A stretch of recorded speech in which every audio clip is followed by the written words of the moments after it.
일단 그 오해가 아직 풀리진 않은 거잖아요. 네. 니프티 50는 이제 그 버블의 대명사로 알려져 있는데 네. 찾아보니까 굉장히 재밌었어요. 니프티 50의 주식들을 1998년까지 계속 가져갔다라고 만약에, 했을 때 예. 네, 어떤 결과가 나왔느냐 보면은 S&P 500이랑 비슷해요. 네. 깜짝 그때 놀랐거든요. 네. 50배의 버블이 있었는데도 불구하고 네. 세상의 모든 지식 언더스탠딩. 자, 북언더스탠딩 시작하겠습니다. 북언더스탠딩의 안방마님 같은 김상훈 기자. 제가요? 아 지금 요즘 2% 어디 가신 겁니까 도대체? 그럼 바쁩니다. 요즘. 일을 이렇게 부하 직원들을 밀어도 되는 겁니까? 아니 북언더에 어울려요. 제가요? 지적이야. 나 전혀 지적이지 않은데. 예. 거부하겠습니다. 자, 북언더스탠딩 네. 안방마님이 되고 싶은 김상훈 기자. 되고 싶지 감사합니다. 않다고요. 자, 북언더스탠딩은 드림플러스 보이시죠? 드림플러스? 스타트업의 키다리 아저씨 같은 굉장히 맞습니다. 여러 가지 지원 프로그램이 있으니까 저희도 다 지원 좀 받고 싶은데 우린 지원 안 해주고 요 광고만 하시는. 그게 지원 아닙니까? 아니, 우리도 입주도 하고 싶고 하는데 네. 굉장히 강남 사옥이 좋더라고요. 자, 오늘은 네. 진짜 재밌는 걸 할 겁니다. 대단한 책. 네, 그 여의도에 아주 손에 꼽히는 진짜 책 많이 읽고 똑똑하고 현명하신 분들이 몇 명 있는데 그 중에 진짜 대표 주자라고 할 수 있는 그렇죠. 라쿤 자산운용의 홍진채 대표님, 개인적으로도 굉장히 존경에 맞지 않는 그런 분인데 홍 대표님이 소개해줄 책이 있다고 해서 저희가 야 도대체 무슨 책이길래 그러네. 그렇죠. 근데 살짝 보니까 50년 된 책이네. 그래서 50년 책 이게 대체 무슨 일인가? 대표님보다 나이가 많아. 네, 저보다 나이 많은 책을 소개해 주신다고 네. 해서 한번 들어보려고 모셨습니다. 홍 대표님 어서 오십시오. 안녕하세요. 네, 안녕하세요. 네, 안녕하세요. 책이 이거죠. 100배 주식 불변의 법칙. 그 앞에 있는 진짜 제목도 진짜 어마어마하다. 제목이 너무 어마어마해. 제목이 참 너무 어마어마해서. 이게 좀 약간 과장된 책인 것 같기도 하고. 뭔가 이렇게 제목에서 뭡니까 이게 느껴지는 도대체 정체불명의 이 밑도 끝도 없는 이 책은 뭘까요? 저 이런 제목으로 출간이 될 줄 알았으면 제가 추천사를 안 쓰지 않았을까. 추천사 의뢰를 받았을 때는 네. 제목이 정해지지 않았거든요. 근데 이게 원제가 100배 주식이라는. 근데 원제도 거의 그런 제목이에요. 그런 제목이에요? 100 to 와. 1 그러니까. 그런 느낌이라서 100배 주식 비슷한 제목이 나오긴 하겠구나 싶었는데 네. 그 얼마 전에 또 모건 하우저의 그 신작이 또 나오지 않았습니까? 예, 그 예. 돈의 심리학을 쓰신 모건 하우저. 저는 돈의 심리학 그 책 그럼 너무 좋아하시잖아요. 좋아하는데 엄청 좋아하시잖아요. 굉장히 좋아하는데 네. 그분의 새 책이 나왔는데 그 책 제목이 불변의 법칙이에요. 아. 그러니까 100배 주식도 좀 까리한데 거기에 불변의 불변의 주식이란 법칙까지. 이름까지 붙여서 나오면 근데 은근히 또 이런 게 또 판매량에 도움이 되나 봐요. 이런 제목이. 일단 꽂히기는 확 꽂히죠. 네. 들판계가 100배 좀 어려워가지고 쉽지 그런 않은 것 같습니다. 모양입니다. 네. 근데 이게 뭐 제목은 100배 주식 완전 재테크 책처럼 제목은 사실 보이고 근데 1972년에 출간됐다고 하길래 72년이면 도대체 언제 시작이야? 왜 이러는 건가 대체 그런 생각은 듭니다. 지금 말씀하신 왜 이러는 건가에는 이제 두 가지 의미가 있는 것 같아요. 예. 일단 오래됐다라는 뜻도 있고 그 72년이라는 그 독특한 시기에 그렇죠. 대한 의구심도 있을 것 같아요. 예. 사실 오래된 책이라고 하면 사실 고전은 많으니까 현명한 그럼요. 투자자도 1930년대에 나온 책이고 맞아요.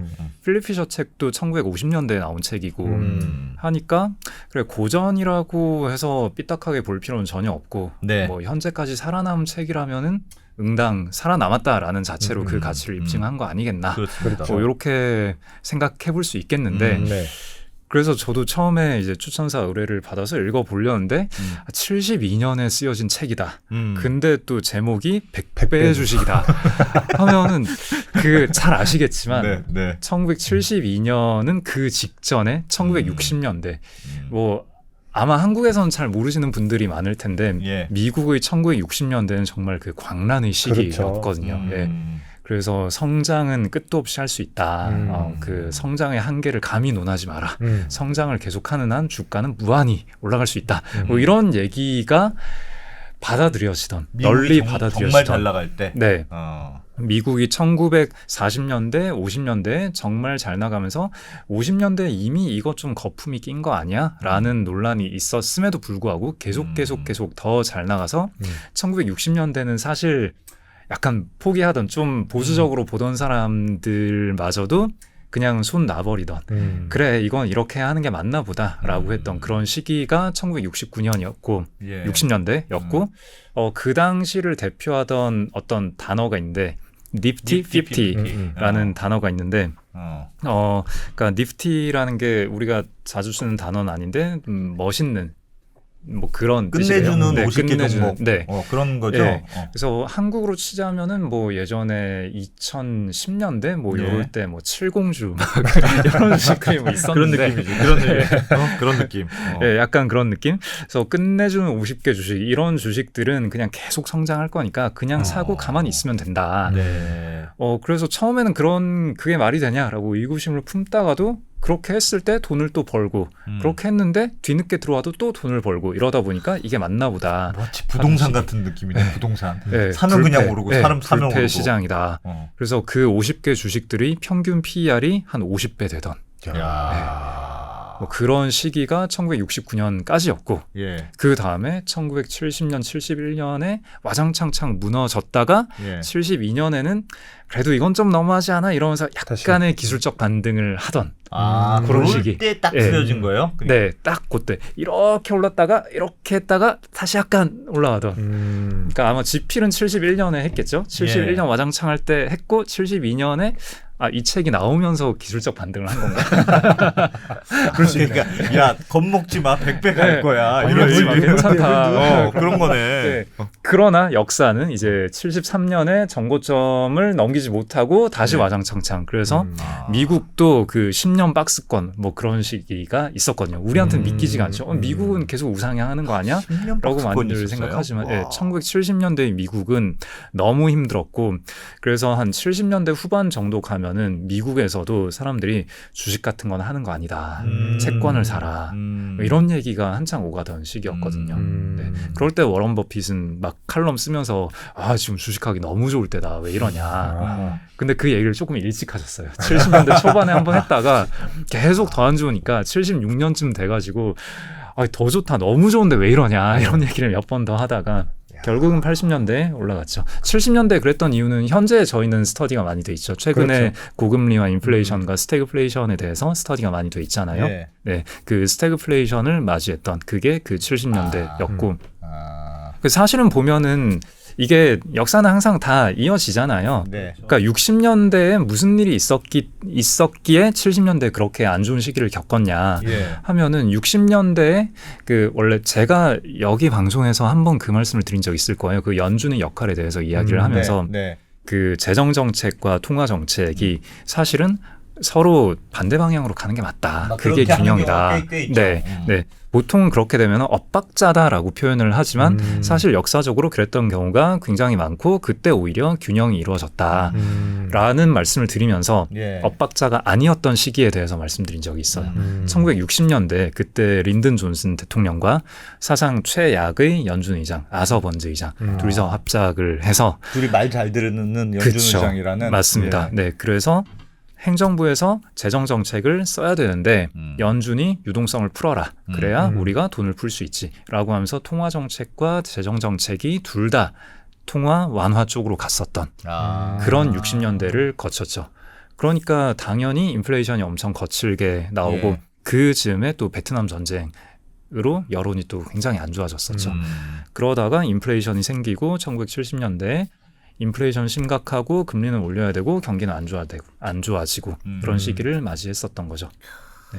그러면 이 책이 나왔을 때는 한참 인플레이션으로 그냥 흥청망청 하다가 이거 아닌가 보다 하고 한번 꺾여서 다들 시리에 빠지기 시작한 즈음에 딱 나온 거네요. 괜찮다 하면 막 욕 많이 먹었을 것 그러니까, 같은데 너 지금 장난하냐? 놀리니? 막 이랬을 것 같은데요. 그러니까 그래서 결국은 또 그 이후에 10년 동안 안 좋았으니까 그럼 결국은 만약에 이 책을 제목만 보고 그래 사서 장기 보유하면 되는구나 이러면서 또 아무거나 샀다가 그럼 10년 동안 계속 야 이건 뭐야 이렇게 됐을 거잖아요. 그래서 절판이 된 게 아닐까. 망했어. 그래서 망했구나. 그래서 절판이 된 게 아닐까. 기대를 잘못하구나. 네. 그래서 저도 처음에 추천사 의뢰를 받았을 때 전 추천사 거절을 되게 많이 하거든요. 예. 그래서 이 책도 일단은 읽어보긴 하겠는데 네. 아마도 거절하게 될 것 같다라는 생각을 하면서 책을 읽기 시작을 했는데 네. 근데 책이 내용이 너무 재밌는 거예요. 아. 너무 재밌고 결국은 이 책이 현재까지 알려지고 있고 살아남았다라는 거는 이 책에서 그 시대를 꿰뚫는 맥락이라는 게 있다는 뜻일 테니까 그렇죠. 희망을 가지고 이제 계속 읽었는데 뭐 일단 재밌으니까 계속 읽기도 한 거고 근데 읽다 보니까 좋은 내용들이 너무 많아가지고 처음에 제가 어느 정도 좀 선입견을 가지고 좀 삐딱한 시각으로 이 책을 바라봤었구나 생각을 했었고 그래서 아마도 이 책을 처음 접하게 되실 여러분들도 비슷한 생각을 하실 거라서 일단 거기에 대한 오해를 좀 풀어야 하지 않을까. 네. 제목이 너무 기사의 헤드라인 같은 느낌이에요. 아니 요 쓴 사람이 기자 출신 아니에요? 기자 출신? 네, 월스트리트 저널과 베런즈에서 오랫동안 일을 하신 분이라고 들었습니다. 딱 그 우리 대표님이 제목 잡는 거랑 비슷합니다. 썸네일에 그냥 자극적으로. 근데 이렇게 비판적으로 말씀하시는 건 어떤 자아성찰 같은 건가요? 그렇습니다. 네. 어떤 내용이 네. 책이라고 봐야 돼요? 일단 그 오해가 아직 풀리진 않은 거잖아요. 네. 그렇죠. 그러니까 결국은 그 당시에 60년대 그 니프티 50라는 거에 대해서 그럼 니프티 50는 이제 그 버블의 대명사로 알려져 있는데 네. 그럼 결국 이제 그 시기에 나온 책이고 하면은 일단 이 책에 대한 추천사를 쓰기 전에 저 스스로 그 니프티 50에 대해서 좀 제대로 좀 살펴봐야겠다 이런 생각이 좀 들었거든요. 그래서 맞아요. 그 내용을 추천 서문에도 제가 담았고 그래서 니프티 50 하면은 아까 말씀드렸다시피 50개 종목이 평균 PER이 뭐 50배 막 이랬는데 그러면 그 주식들이 그 이후에 어떻게 됐느냐. 그렇죠. 저희가 알고 있는 거는 그 많은 주식들이 다 반토막, 4분의 1토막이 나고 결국은 고점을 회복하지 못하고 일부는 상장 폐지가 되고 폐업이 되고 어떤 다른 기업에 합병당하고 뭐 이렇게 저희는 기억을 하고 있잖아요. 그렇게 배웠고 그런데 찾아보니까 굉장히 재밌었어요. 네. 사실 니프티 50의 장기 성과가 결국 좋지 못했다면은 저도 이 책에 대한 추천사를 쓰지 않았을 텐데 봤더니 또 제레미 시겔 교수라고 또 이쪽 분야에서 연구 많이 하시는 제가 좋아하는 교수님이 있는데 그분이 연구를 한 자료가 있는데 니프티 50 주식들을 1998년까지 계속 가져갔다라고 했을 때 네, 어떤 결과가 나왔느냐 보면은 S&P 500이랑 비슷해요. 그때 50배의 버블이 있었는데도 불구하고 네, 그때 S&P 평균 PER이 한 15배 아마 그랬을 건데 근데 그 얘네는 50배였고 그래서 당연히 그중에 일부는 아까 말씀드린 대로 망한 회사들도 있고 합병되고 지금 굉장히 지지부진한 상태인 회사들도 있고 한데 잘된 몇 개 회사들은 엄청 많이 올라서 결국은 그 50개로 인덱스를 구성했다라고 했을 때 그 인덱스는 S&P 500과 거의 비슷한. 그러니까 50개 종목의 평균 EPS 상승률이 S&P 500보다 훨씬 높았던 거죠. 높았기 때문에 결국은 그 지나고 나서 보면은 높았던 PER이 점점 낮아지면서 시장 PER에 수렴을 해 가면서 EPS가 올라가고 그러면서 그 가격의 상승률은 지수와 비슷해지는. 그러니까 결국은 거품이 아니었다라는 거죠. 결국 사실은 진짜 좋은 기업이었어 이런 거예요. 네, 좋으니까 좋은 만큼 성장성이 PER에 충분히 반영되어서 그렇게 비쌌던 거다. 그리고 그 당연히 미래 예측은 불확실할 수밖에 없으니까 안 좋은 거는 아주 안 좋아지고 잘 되는 거는 되게 잘 되고 그렇게 됐던 거죠. 네. 당시에 그 니프티 50에 들어간 종목들이 무슨 코카콜라 뭐 이런 애들이었을까요? 그렇죠. 코카콜라가 엄청 많이 올랐고요. 실패 사례로 뭐 폴라로이드, 코닥 그런 애들 없어졌을 텐데. 네, 그렇죠. 네, 그래서 없어진 회사들에 대해서 많이 주목을 하고 그래서 비싸게 주식을 사면 안 된다 이런 교훈들이 많이 오가고는 있지만 그리고 저는 비싸게 사면 안 된다라는 건 당연히 좋은 교훈이다라고 생각하지만. 어쨌거나 그 제가 주식을 보면서 가장 강조하는 거는 그 비대칭성. 잘 됐을 때 버는 폭이 잘 안 됐을 때 잃는 폭보다 더 큰. 그게 주식의 가장 큰 매력이지 않습니까? 저는 그렇게 항상 강조를 하거든요. 채권 같은 경우에는 잘 됐을 때는 요만큼 먹고 안 됐을 때는 디폴트 나는 거잖아요. 근데 주식은 최악의 경우에 마이너스 100% 손실이고 최상의 경우에는 엄청 그쵸. 크게 몇 배, 20배, 100배 이렇게 올라갈 수 있는 거잖아요. 예. 네. 그렇기 때문에 우리가 주식 투자를 함에 있어서는 손실을 어느 정도 감내하더라도 그런 잘 됐을 때 많이 벌 수 있는 그런 면을 흡수할 수 있는 형태로 우리 포지션을 갖춰야 한다. 그런 걸 저는 항상 강조를 하고요. 예. 그래서 이런 니프티 50 성장주도 결국은 그런 비대칭성이 발현되다 보니까 안 좋은 건 굉장히 안 좋았지만 좋은 건 또 굉장히 좋으면서 결국은 지수와 비슷한 성과를 내지 않았나 그런 생각이 듭니다. 원래 우리 홍 대표님이 성장주 그렇게 좋아하시는 스타일은 저 성장 매우 좋아합니다. 네. 이 책에서 이제 책 얘기를 조금씩 해보자면은 네. 이 책의 내용 중에 굉장히 흥미로운 얘기들이 많거든요. 네. 그 중에 그런 파트가 있어요. 가치주 성장주 논쟁은 언제나 당황스럽다.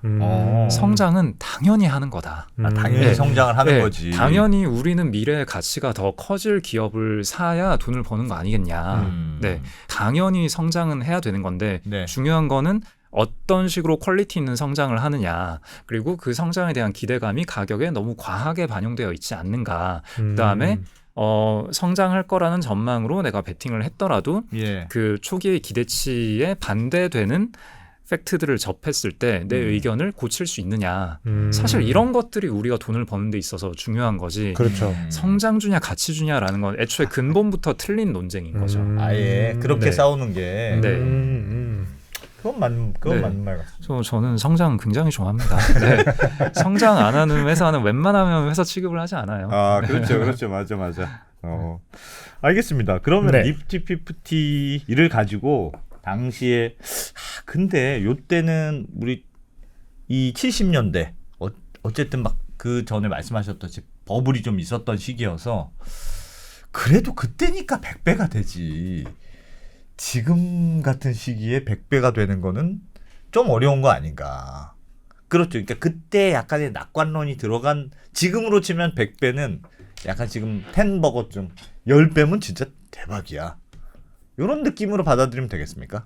제가 어제 본 어떤 그림이 있었는데요. 예. 인터랙티브하게 어떤 그래프가 막 이렇게 올라가는 막 예. 그런 예. 이미지였는데 세 종목을 비교를 했어요. 네. 하나는 금, 하나는 비트코인, 하나는 엔비디아. 네.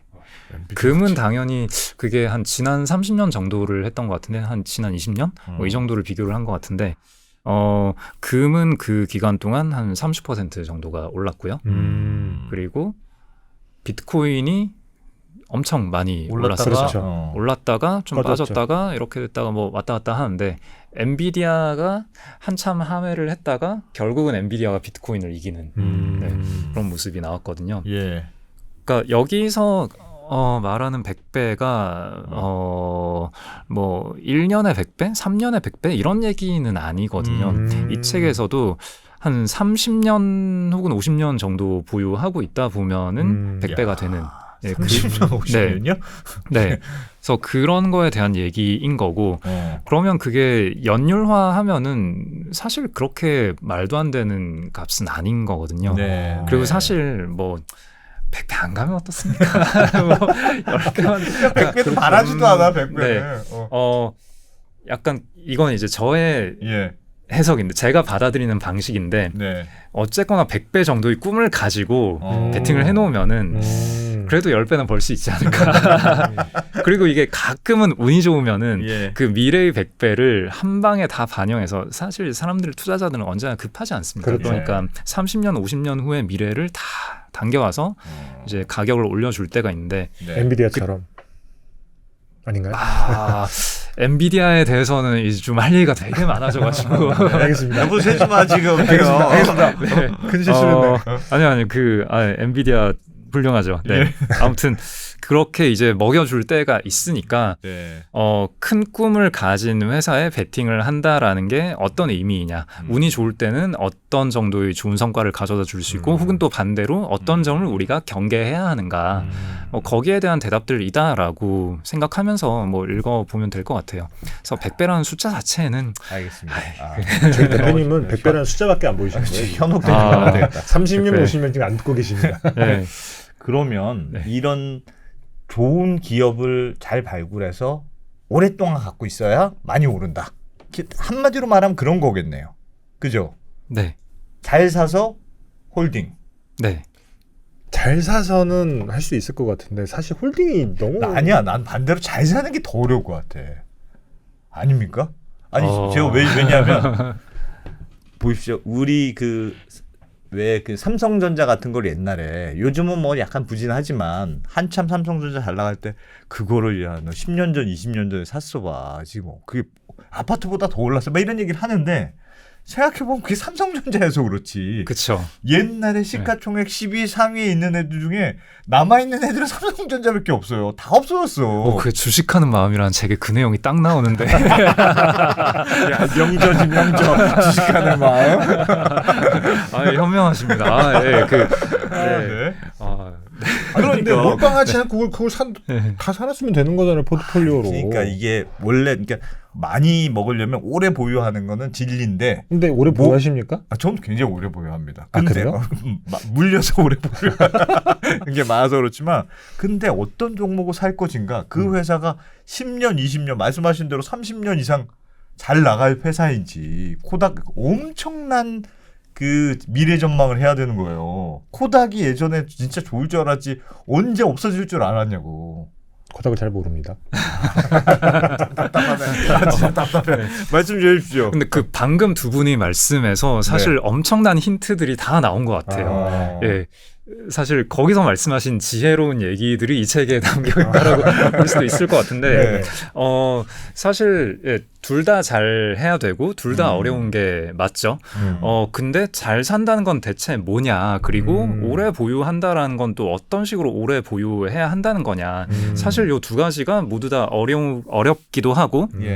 어떻게 해야 이 둘 다 잘 하는 거냐가 사실 또 애매하기도 하잖아요. 그렇죠. 근데 방금 두 분 말씀하신 거에서 굉장히 큰 힌트를 얻을 수 있었는데 오히려 그 반대로 생각해 보면은 답이 좀 쉽게 나오는 거죠.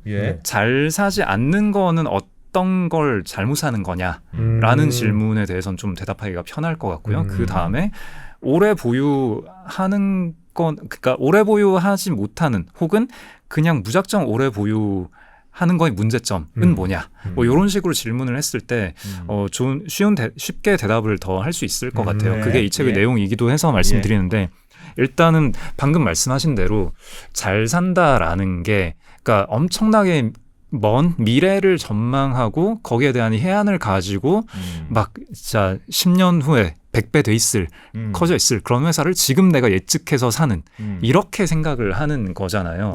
사실 아까 삼성전자의 사례를 보더라도 그런 거잖아요. 뭐 그 이외의 코스피 시총 상위의 다른 주식들을 샀으면은 지지부진한 건데 삼성전자이니까 그러면은 삼성전자가 이렇게 크게 주가가 오를 수 있었던 거는 당연히 회사가 펀더멘탈이 이렇게 성장을 한 거고 그럼 그 와중에는 뭐 반도체 시장에 진출을 한다든가 여러 가지 그 특수한 의사 결정들이 있었고 그 의사 결정들이 잘 될 거라고 내가 예측할 수 있었어야 된다라는 결론으로 이어지는 거잖아요. 그렇죠. 근데 거기에 대해서 제가 늘 드리는 말씀이 있는데 그게 이 책에 나온 얘기랑 거의 비슷해서 저는 깜짝 놀랐거든요. 그 아까 퀄리티 있는 주식이라는 그런 퀄리티라는 단어를 제가 언급을 했어요. 근데 이 책에서 하는 얘기도 그 퀄리티에 대한 얘기를 하고 있거든요. 그러니까 어떤 우리가 흔히 미래 성장 예측이라고 하면은 되게 전망이 밝은 어떤 산업에서 현재 어떤 선도적인 지위를 유지하고 있거나 아니면 후발주자로서 빠르게 쫓아가거나 뭐 이런 내가 열심히 공부해서 미래를 예측하는 그런 플레이를 생각을 하는 건데 퀄리티라는 거는 회사가 지금 현재 경영을 얼마나 제대로 잘 하고 있는가 라는 얘기거든요. 그렇죠. 이건 예전에 그 책을 제가 여기 나와서 얘기했던가요? 그 기술주 투자 절대 원칙인가? 모르겠는데 말씀해 주십시오. 네네. 그 책에서 하는 얘기랑도 되게 비슷한데, 그러니까 회사가 일단은 고객에게 어떤 가치를 제공을 해야 되고, 그러니까 고객을 막 불편하게 만들면서 돈 버는, 뭐 아니면은 그냥 단순히 사이클에 힘입어서 원재료 가격이 떨어져서 성장을 하거나, 뭐 아니면 회사는 별로 경쟁력이 없는데 그냥 그 업황이 좋아서 운 좋게 거기에 미리 진입을 해 있어서 성장을 하거나, 뭐 그런 식의 성장이면은 퀄리티 있는 경영이라고 하기가 어렵겠죠. 그렇죠. 근데 회사가 과거에 해온 역사들을 봤을 때 뭔가 그 당시에는 이해하기 어려웠는데 지나고 나서 봤더니 이건 되게 해안이 있는 선택이었구나. 그리고 회사가 돈을 벌었을 때 그렇게 번 돈을 가지고 헛된 곳에 쓰는 게 아니라 계속 새로운 제품을 만드는 데 재투자를 하고 그러면서 그 새로운 제품이 얼핏 보면은 이게 자기네 제품을 잠식하는 것 같으면서도 상관없다. 이게 고객에게 더 도움이 되기 때문에 우리는 이런 제품을 내놓는 거다. 뭐 애플 같은 경우에 그런 논란이 엄청 많았었죠. 네. 예전에 그 GM이랑 포드가 그런 얘기를 했다고 하더라고요. 이 책에서 나오는 사례인데 만약에 우리 제품을 모방하는 어떤 제품이 나온다면 그 또한 우리 제품일 겁니다. 라는 얘기를 그 GM의 대표가 그 당시에 했다고 하더라고요. 네, 그건 무슨 의미예요? 이게 잡스가 한 얘기인데 우리가 우리를 잠식하지 않는다면은 언젠가는 다른 사람이 우리를 잠식할 거라고. 그러니까 어떤 제품 하나로 평생 잘 먹고 잘 살 수는 없잖아요. 그렇죠. 그러니까 언젠가는 누군가 더 좋은 제품을 만들어낼 건데 근데 만약에 우리가 스스로 그걸 먼저 인지를 하고 그걸 계속 새로운 제품을 내놔야 다른 회사와의 격차를 계속 벌려갈 수 있는 거잖아요. 근데 그런 의사결정을 하려면은 이게 약간 제살을 깎는 의사결정이 될 수 있는 거죠. 그렇죠. 지금 우리 잘 나가는 A 제품이 있는데 B 제품을 내놓으면은 A 제품이랑 약간 겹쳐. 그럼 A 제품 판매량이 줄어들고 B 제품이 잘 팔리게 될 수 있는 거잖아요. 그렇죠. 이런 결정을 하기가 힘들지만 거기에서 좋은 의사결정은 우리가 B를 안 내놓고 A만 가지고 돈 벌려고 버티고 있다 보면은 결국 누군가가 다른 누군가가 B를 내놓는다는 거죠. 알겠어요. 그래서 그런 식의 의사 결정들 제일 중요한 건 그거잖아요. 우리가 B를 내놓을 수 있음에도 불구하고 안 내놓으면 누가 손해인 거죠? 당장 고객이 손해인 거잖아요. 고객이 더 나은 더 질 좋은 제품을 누릴 수 있음에도 불구하고 우리 회사의 이익을 극대화하기 위해서 우리가 B를 안 내놓고 있는다. 그럼 고객에게 피해를 입히는 거잖아요.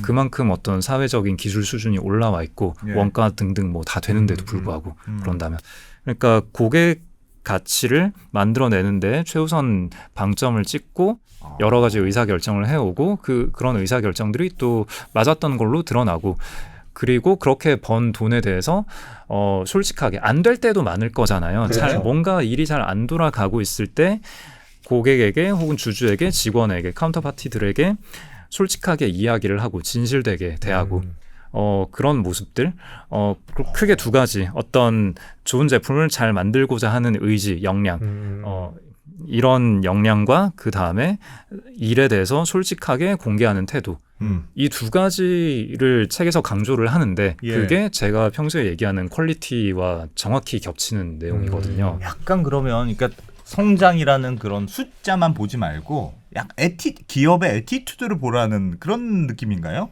그렇죠. 성장을 보는 거는 당연히 보는 거죠.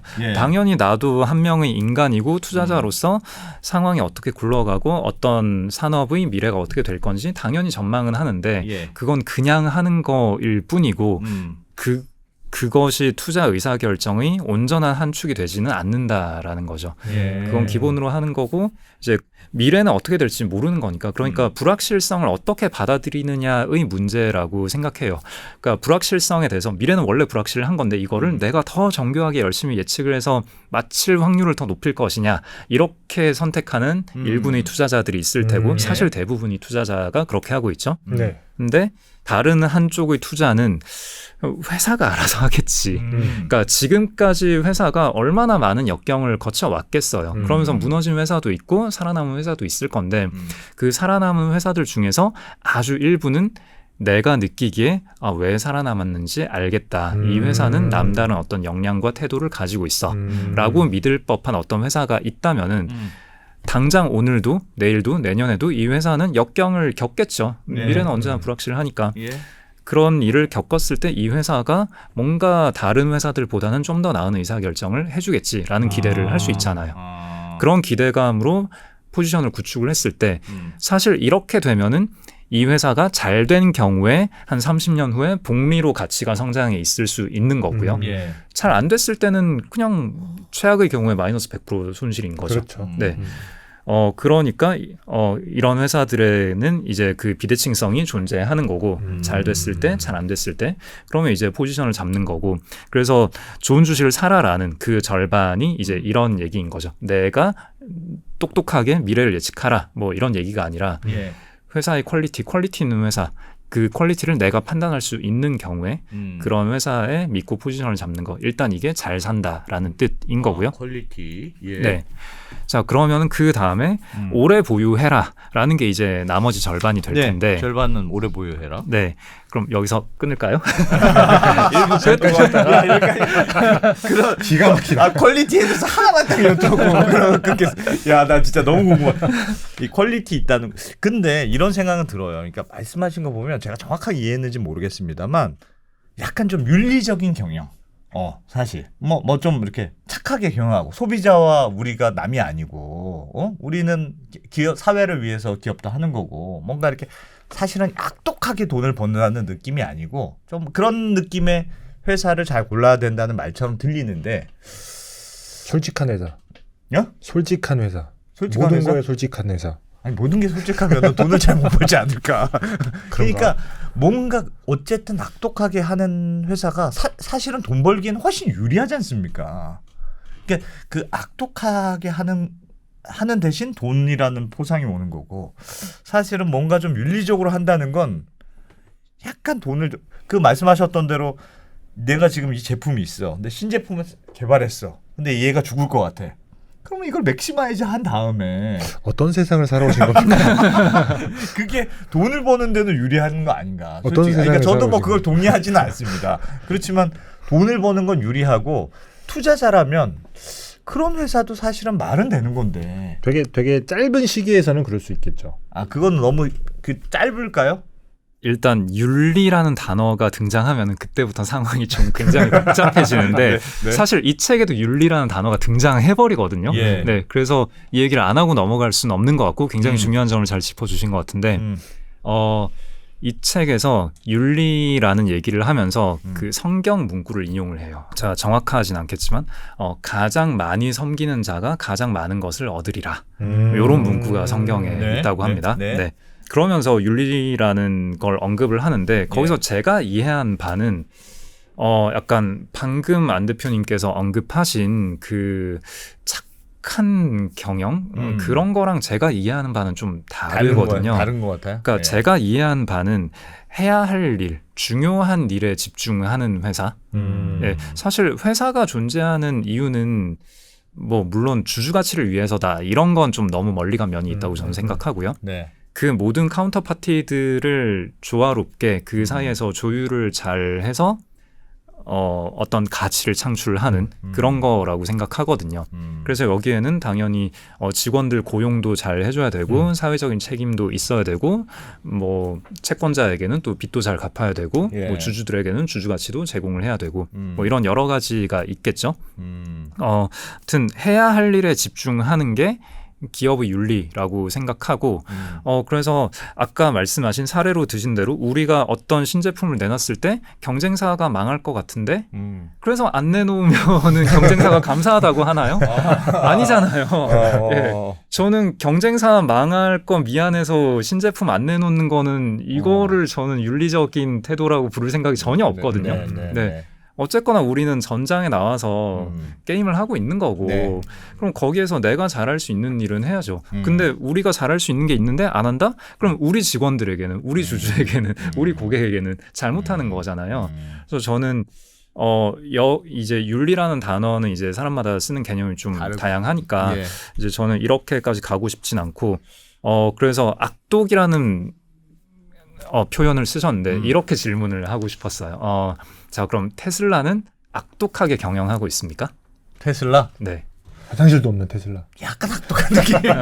약간 악독한 느낌이긴 합니다. 살짝. 테슬라가 작년에 가격 인하를 하면서 굉장히 논란이 됐잖아요. 그렇죠. 나는 뭐냐? 도대체 미리 산 사람은 뭐냐? 네. 테슬라가 가격 인하를 한 거에 대해서 크게 상반되는 두 가지 시각이 있었어요. 그래서 지금 금리가 오르고 소비자들은 돈이 없고 경쟁이 치열해지고 있으니까 테슬라마저도 가격을 인하하지 않으면은 경쟁력이 없는 상태가 되었다. 경쟁이 너무 치열하고 수요가 죽었다. 쉽게 말해서 전기차 끝났다라는 방증이다. 테슬라가 가격 인하한다는 건. 이게 안 좋게 보는 대표적인 시각이고 긍정적으로 해석하는 시각에서는 이렇게 얘기를 하죠. 테슬라는 캐피탈 사업도 하고 있고 물론 캐피탈 사업은 다른 회사들도 많이 하고 있지만 보험업도 하고 있고 그 다음에 인공지능 소프트웨어를 팔겠다라는 비전도 가지고 있고 그 다음에 충전소에 대해서 최근 1, 2년 사이에 그 슈퍼차저에 대해서 좋은 이벤트들이 많았잖아요. 일종의 기술 표준으로 자리 잡아가는 그런 일이 있었죠. 네. 그러다 보니까 금리가 올라가고 소비자가 주머니 사정이 가벼워진 상태에서 테슬라는 가격 인하를 하더라도 상관이 없죠. 근데 테슬라가 가격 인하를 했을 때 죽어나가는 건 다른 전기차 경쟁사들이죠. 그렇지. 그러네. 네. 그리고 테슬라의 대전략, 그 큰 그림에서 가장 중요한 거는 데이터를 확보하는 거잖아요. 네. 결국은 데이터를 확보해야 인공지능도 좋아지고 그다음에 그 자율주행 소프트웨어도 좋아지고 그 다음에 테슬라가 하고자 하는 다른 여러 가지 사업들에도 도움이 되는 거고. 그러니까 테슬라는 인프라를 깐다는 개념으로 자동차를 팔고 있는 걸 수도 있는 거죠. 근데 원래 인프라는 투자죠. 손해 보면서 투자를 하는 거잖아요. 근데 자동차를 돈 받고 팔고 있는 거잖아요. 그럼 테슬라는 어찌 보면은 자동차 팔면서 손해 봐도 되는데 여기에서도 마진을 남기면서 팔고 있는 어마어마한 비즈니스를 하고 있는 거다라고 볼 수도 있는 거죠. 근데 지나고 나서 봤을 때 일단 작년에 그 논란이 굉장히 컸고 작년에는 안 좋게 보는 시각이 좀 우위를 얻었죠. 일단 당장의 판매량도 줄어들고 있고 가격 인하를 했음에도 불구하고 판매량이 줄어드니까 이건 테슬라도 끝난 거다. 였지만 결국은 이번 분기 보면은 판매량도 반등을 했고 그 다음에 ESS에서 실적이 엄청 잘 나왔죠. 그러니까 테슬라는 이게 판매량이 늘어날수록 ESS는 약간 전기차를 하면서 파생되는 비즈니스인 거잖아요. 그런데 어쨌거나 전기차가 많이 팔릴수록 테슬라는 ESS도 하면서 그 거래소도 가지고 있잖아요. 전력 거래소도 운영을 하고 있기 때문에 그러면 그 자동차라는 게 결국은 그 일종의 모바일 ESS라고 볼 수도 있는 거죠. 그러면은 이 자동차가 많이 팔리면 팔릴수록 그리고 ESS 사업이 잘 되면 잘 될수록 서로 간의 시너지를 계속 내줄 수 있는 거기 때문에 결국은 일론 머스크가 했던 그 큰 그림이 일단 현재는 오늘 시점에서는 옳았던 걸로 드러난 거고 뭐 내일은 또 어떻게 될지 모르는 거지만 아무튼 이렇게 왔다 갔다 할 수 있는 건데 자 여기에서 다시 테슬라는 악독한 경영을 하는 건가 윤리 경영을 하고 있는 건가 라고 봤을 때 저는 테슬라는 할 일을 하고 있다라고 생각하거든요. 네, 그러니까 분명히 지금까지 보여온 그 경영자 일론 머스크의 비전이 있었고 그 비전에 일치하는 행보를 계속 보여왔거든요. 여기에 대해서 윤리적이다라고 표현하든 악독하다라고 표현하든 그거는 별로 저는 관심이 없어요. 기존에 해왔던 얘기와 일관된 행보를 보이고 있는가 그게 중요한 거고 저는 일단은 일관된 행보를 보이고 있다라는 거에 한 표를 던지고 싶은 거죠. 그러네요. 또 뭐 마약 그런 게 이제 우리가 일상에서 얘기하는 윤리적인 거고 그런 그 일론 머스크라는 인간의 윤리성에 대해서는 전할 얘기가 없어요. 그거는 이상해. 이거 좀 이상해. 사무실에 화장실이 없다고 하더라고요. 똑똑한 사람이니까. 쉬웠다는 거잖아. 노조적이야. 일론 머스크 자서전은 아니죠. 그 평전 전기? 월터 아이작슨이 쓴 그 책의 첫 페이지에 그 얘기가 나오잖아요. 저는 막 사람을 화성으로 보내려고 하고 전력 인프라 자체를 인간이 쓰는 에너지원 자체를 바꾸고 이런 일을 하는 사람인데 제가 정상일 거라고 생각했습니다. 정상은 아닌 것 같긴 한데. 그렇지. 일단 알겠습니다. 퀄리티 있는 지식을 골라라. 알겠습니다. 일단 여기까지 아쉬운 대로 일단 여기까지만 하고 2부로 가서 진짜 궁금한 얘기 두 번째 전략에 대해서 좀 배워보겠습니다. 요거는 1부는 원래 저희 전략이 북 언더스탠딩이 조금 아쉽게 끝나는 게 전략에서 2부를 안 볼 수 없게 만드는 그런 전략이어서 뭐 어쩔 수 없습니다. 궁금하신 분들은 2부로 보시면 되겠습니다. 자, 2부에서 이어가겠습니다.